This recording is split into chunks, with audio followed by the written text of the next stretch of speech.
урматтуу окутуучулар, коноктор жана 1-курстун студенттери, сиздерди Жусуп Баласагын атындагы Кыргыз Улуттук университетинде көрүп турганыбызга абдан кубанычтабыз. Кош келдиңиздер демекчи. Урматтуу студенттер, бүгүн сиздер Улуттук университеттин чоң үй бүлөсүнүн мүчөсү болуп турасыздар.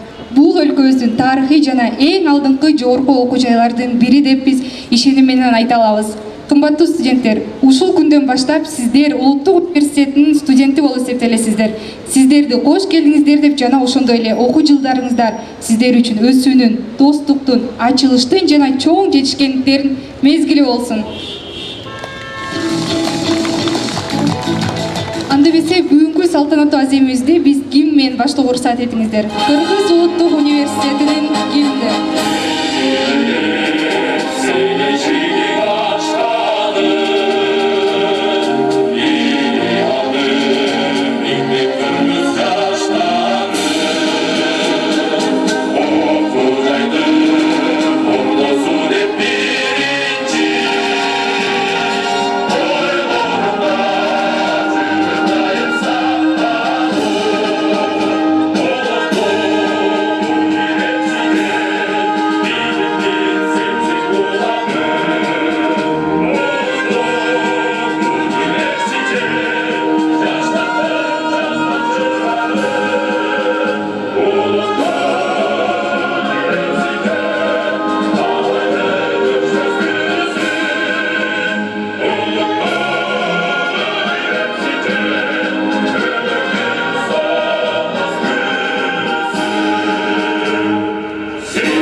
Салтанаттуу аземибизди алдыга карай улайбыз.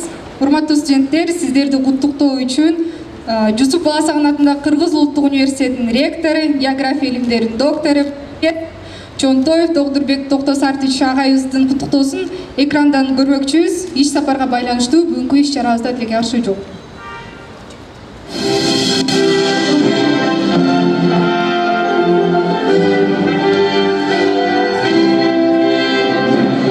Урматтуу студенттер жана Кыргыз Улуттук университетинин жалпы жааматы, сиздерди жаңы окуу жылынын башталышы менен чын жүрөктөн куттуктаймын. Бул күн ар бир студент үчүн жаңы мүмкүнчүлүктөрдүн, максаттардын жана чыгармачылыктын башталышы. Урматтуу кесиптештер, сиздер билимдин жана илимдин нурун тараткан улуу муунсуздар. Сиздердин эмгегиңиздер студенттердин ой жүгүртүүсүн кеңейтет, алардын билим деңгээлин жогорулатат жана келечекке адистерди тарбиялайт. Ар бир сабак, ар бир кеңеш жана ар бир колдооңуздар Улуттук университетти өлкөнүн интеллектуалдык борбору кылууга багытталган чоң салымыңыздар. Кымбаттуу студенттер, сиздер эгемендүү Кыргызстандын келечегисиздер. Университеттин босогосун жаңы аттаган жаштарга айтарым, окуу менен катар өз алдынча ой жүгүртүүгө, чыгармачылыкка жана коомго пайдалуу иш аракеттерге умтуласыздар деген үмүттөмүн. Жогорку курстун студенттери болсо алган билимиңиздерди тереңдетип, илимдин, технологиянын жана маданияттын чөйрөсүндө жаңы жетишкендиктерге жетишиңиздерге тилектешмин. Ар бириңиздердин эмгегиңиздер бул өлкөнүн келечегин куруунун маанилүү бөлүгү. Бул кадамдарды ишке ашыруу үчүн Университет бардык шарттарды түзгөнгө биз тараптан колдон келген аракеттер жүрүп жатат. Быйыл университетибиз 100 жылдык даңазалуу мааракесин белгилөөдө. Бир кылымдын ичинде Кыргыз Улуттук университетинин 192 миңден ашык бүтүрүүчү билим алып чыгып, өлкөбүздүн бардык тармагында иштеп, элибизге кызмат кылып келишет. Алардын катарында Кыргыз Республикасынын эл баатырлары, эл мугалимдери, эл жазуучулары, көрүнүктүү окумуштуулар жана мамлекеттик ишмерлер, ошондой эле Олимпиаданын чемпиону Каныбек Осмоналиев азыркы учурда да биздин арабызда эмгектенүүдө. Бул биздин университеттин улуттук өнүгүүгө кошкон салымыбыздын айкын далили. Урматтуу студенттер, сиздер жаңы доордун өкүлү катары билимге, илимге жана чыгармачылыкка умтулууңуздар аркылуу өлкөбүздүн өсүп өнүгүшүнө маанилүү салым кошосуздар. Сиздердин ар бир жетишкендиктериңиздер улуттук университетибиздин да, эгемендүү Кыргызстандын да сыймыгы. Урматтуу кесиптештер жана студенттер, жаңы окуу жылы бардыгыбыз үчүн жемиштүү, шыктандыруучу жана ийгиликтерге толгон жыл болсун. Ар бир үй бүлөгө бакыт, тынчтык жана береке каалайм. Ар бир студентибизге илимде жана чыгармачылыкта жогорку жетишкендиктерге жетүүсүнө тилектешмин. Эгемендүү Кыргызстандын келечеги сиздердин колуңуздарда. Окууңуздарга албан ийгиликтерди каалап, дагы бир жолу жаңы окуу жылыңыздар менен куттуктайм. Куттуктоочу сөз кезеги Жусуп Баласагын атындагы Кыргыз Улуттук университетинин биринчи проректору, окуу иштери боюнча проректору Шамшиев Алай Бурканович агайыбызга берилет. Саламатсыздарбы, урматтуу коллегалар, урматтуу биринчи курстун студенттери. Сиздер биздер үчүн өзгөчөсүздөр, себеби дегенде быйылкы жыл биздин университетибиз өзүнүн 100 жылдык мааракесин өткөрүп жатат. Ошондуктан мен ойлойм, ошо сиздер менен чогуу быйыл биз өзүнүн 100 жылдык мааракебизди белгилейбиз. Албетте, бизде ректорубуз белгилеп кеткендей, бүгүн сиздер ошол биздин 30 миң студенттин башын бириктирген 5 миңден ашуун биздин кызматкерлерибизди ушул жерде эмгектенген биздин улуттук университеттин мүчөсү болуп жатасыңар. Силерге эң биринчи кааларыбыз жакшы окуп, жакшы билим алып, келечекте ушу Кыргызстаныбызды өнүктүрө турган мыкты адистерден болуп чыгышыңарга тилектешмин. Мен азыр мүмкүнчүлүктөн пайдаланып, улуттук университеттин ушу сиздердин жетекчилериңиздерди, декандарыңыздарды, институт директорлорун жана бул жерде катышып турган проректорлорду тааныштырып өтөйүн. Бизде бул жерде катышып отургандан илим иштери боюнча проректор Камчыбек уулу Мырзабек агайыңар, инвестиция боюнча проректорубуз Гүлбара Бектургановна Сыдыкова,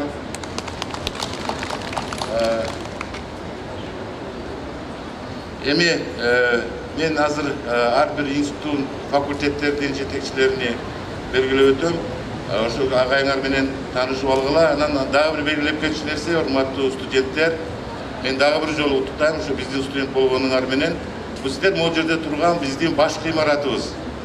Ушул жерде бүт окуу процессинин бүт ушул жерден уюштурулуп, ушул жерден тарайт. Ошондуктан баарыңыздар билип алышыңыздар керек, баш кыймарат бул жерде турат. Бул эстелик биз атын алып жүргөн биздин ойчул философубуз байыркы мына биздин Жусуп Баласагындын эстелиги. Көрдүңүздөрбү? Ушуну эсиңиздерге тутуп алыңыздар. Ушул жерде биздин баш кыймаратыбыз. Анда тааныштырып баштайын. Тарых жана чөлкөм таануу институтунун директору Кушубеков Алымбек Тынысбекович.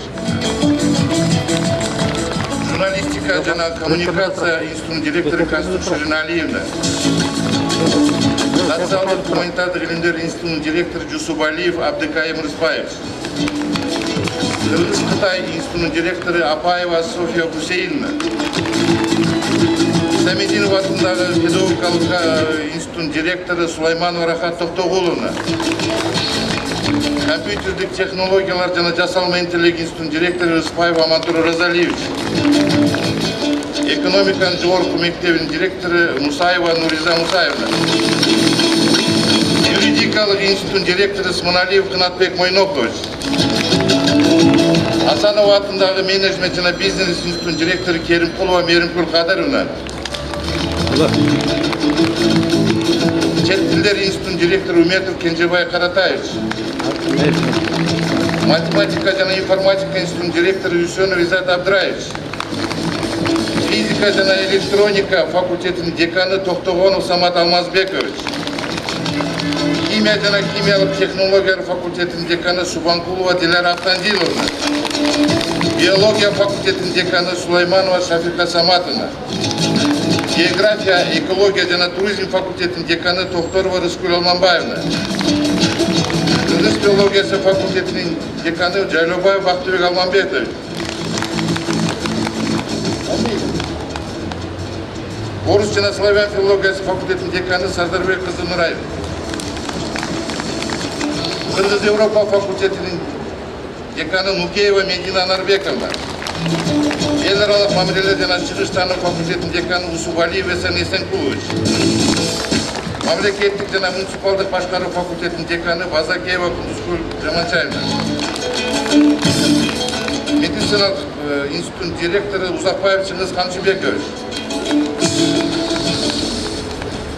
Кыргыз-Япон институтунун директору Такакара Дайсуке,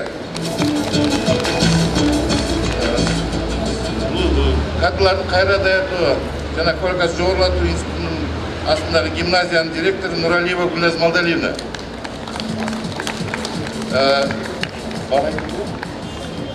жаштар саясаты жана спорт боюнча департамент ушу сиздер менен тыгыз иш алып баруу департаменттин жетекчиси Касымакын Унтумак Тилекович. Урматтуу директорлор, урматтуу декандар, мына азыр бул биздин салтанаттуу окуу жылын ачуу аз эмес аяктагандан кийин баш имараттын тегерен көрсөтүп, бизде кайсы имараттар бар экенин тааныштырып, андан кийин өзүңүздөрдүн окуу имаратыңыздарга алып кетесиздер. Анда эмесе кийинки сөздү уланта берет. Рахмат агай. Кийинки сөз кезеги Кыргыз Республикасынын эл баатыры, Тарых институтунун окутуучусу Алымкулов Алиязбек агайыбызга берилмекчи. Кол чабуулар менен. Ассалаумалейкум арбаңыздар, урматтуу эгемендүү эркин мамлекетте эгемен төрөлгөн биздин жаштар. Мамлекеттин келечеги тарых бүгүндөн башталат. Мына атын алып жүргөн Дүйсүн Баласан атабыздын айткан сөзү бар. Билим бул шамчырак. Ак жолунда чыккан, маңдайыңда сенин келечегиңе бакыт күтүп турган. Эгерде жетсең сен бактыңа билим менен сен бактылуусуң бул турмушта дайыма акылга сууда агып турган деп. Мына Баласан атабыз айткан сөзү бар. Демек, дарышмандыктын, кемеңгерликтин, акылмандыктын туу чоңуна жете алган, кылымдарга атын калтырган, эчендеген эмгектери күнү бүгүн таң калып адамзатты окуп жаткан, улуу инсандын атын алып жүргөн окуу жайдын силер окутуусу болосуңар. Мезгилин 14 жашында хан болгон, 16 жашында Кыргызды башкарган Айкөл манабыз. Хан Буранбек 16 жашында баатыр болгон. Кийинки заманда Жуб Абдрахманов 19 жашында Ленинге акыл үйрөткөн улуттук саясат боюнча. Мына ушундай улуу инсандарды баз өткөн жолун басасыздар Кудай буйруса. Ушул окуу жайды Кыргыз мамлекет 25 жыл башкарган, өнүктүргөн, өстүргөн Кыргыз өлкөсүнүн баатыры Усманов турдагы солисте бүткөн. Ушул окуу жайды Кара сөздүн тусоосун романдарды жазган Кыргыз өлкөсүнүн баатыры Төлөгөн Касымбек бүткөн. Ушул окуу жайды драматурган тусоосуна чыгалган, эчен деген чыгарманы жараткан, өлмөс из калтырган, эчен деген Бектан Жакиев агайыбыз да бүткөн. Ушул окуу жайды кеңеш журту драматург агайыбыз бүткөн. Бизнесте, ишкерликте туу чоңуна чыккан, Кыргызстан дүйнөгө таныткан Аскар Салымбек бүткөн. Мына ушундай улуу инсандар боз өткөн чыйыр жол, ал эми дүйнөнүн 4 чокку чемпиону, Олимпиаданын чемпиону, Кыргыз мамлекетинин сыймыгы, эгемендүү мамлекетте эртейим, ар дайым туу көтөргөн, байрак көтөргөн Каныбек Осмон агайыбыз ушул окуу жайды бүткөн. Жарушкер эмгектенип келе жатат. Жаштар, кандай гана мезгил болбосун, кандай гана учур болбосун, Бенджамин Дизраэлдин айткан сөзү бар. Бардыгы жаштардын аракети, энергиясы, эмгеги менен башталып, калган жашоодо ошол агым менен кете беребиз. Ошол сыяктуу буюрса сиздер бүгүн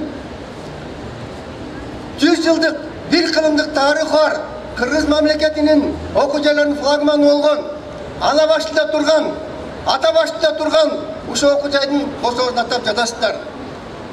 Келечек силердики.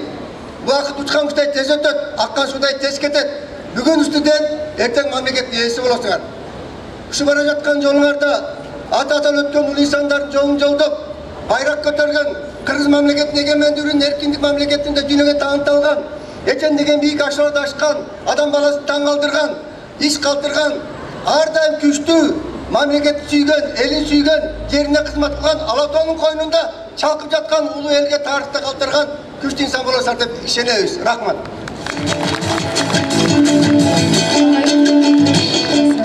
Агайга чоң ыраазычылык билдиребиз. Урматтуу студенттер, агайларыбыз баса белгилеп кеткендей, быйыл биздин улуттук университетибизге 100 жыл толуп турат. Ушул университетибиздин тарыхы жөнүндө сиздерге кыскача маалымат бериш үчүн сөз кезегин Кыргызстан тарых кафедрасынын башчысы, тарых илимдеринин кандидаты, доцент Асанов Темиркул Ишекевич агайыбызга сөз бермекчибиз. Урматтуу улуттук университеттин профессордук жамааты, жана кымбаттуу студенттер, сиздерди жаңы окуучунун башталышы менен куттуктоолук саат бериңиздер. Баарыбызга белгилүү болгондой, жаңы окуу жылынын башталышы Кыргызстандагы жогорку окуу жайлардын төл башында турган Жусуп Баласаган атындагы улуттук университетибиздин 100 жылдык маркасы менен байланыштуу өтүп жатат. Ошон үчүн мен сиздерге кыска болсо дагы улуттук университеттин тарыхы жөнүндө маалымат берип кетейин. Элге билим берүүнүн Кара Кыргыз бөлүмүнүн 1924 жылдын 17 декабрындагы жыйынында Токпаев, Карабаев, Буруй, Поливанов, Юдаев, Налиевтер тарабынан Кара Кыргыз агартуу институтун ачуу жөнүндө маселе биринчи жолу көтөрүлгөн. Кара Кыргыз автономиялык областынын 1955 жылдын 30 мартындагы уюштуруу съездинде Кыргыз агартуу институтун ачуу жөнүндө маселе талкууланган.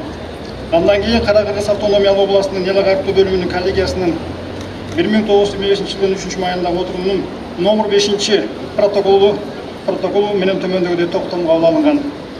Агартуу институтун ачуу максатка ылайыктуу деп табылсын. Агартуу институтунун убактылуу жобосу бекитилди. Окуучулардын контингенти Ташкенттеги Кыргыз Казак агартуу институтунун жана Алматы шаарындагы педагогикалык техникумдун негизги тайпаларынын жана даярдоо курсу менен аныкталды.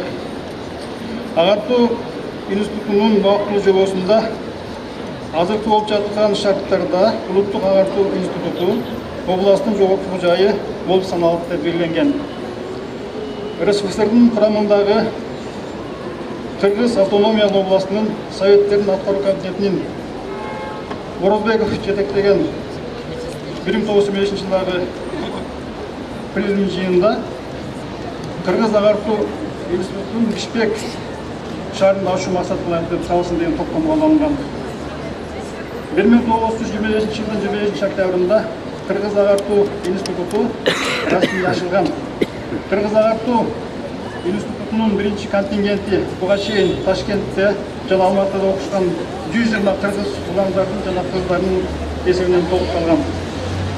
Бул окуу жайда мөөнөтү 7 жыл өткүзүп, биринчи окуу жылы даярдоо бөлүмүндө 4 жыл негизги өзгөртүүгө багытталган.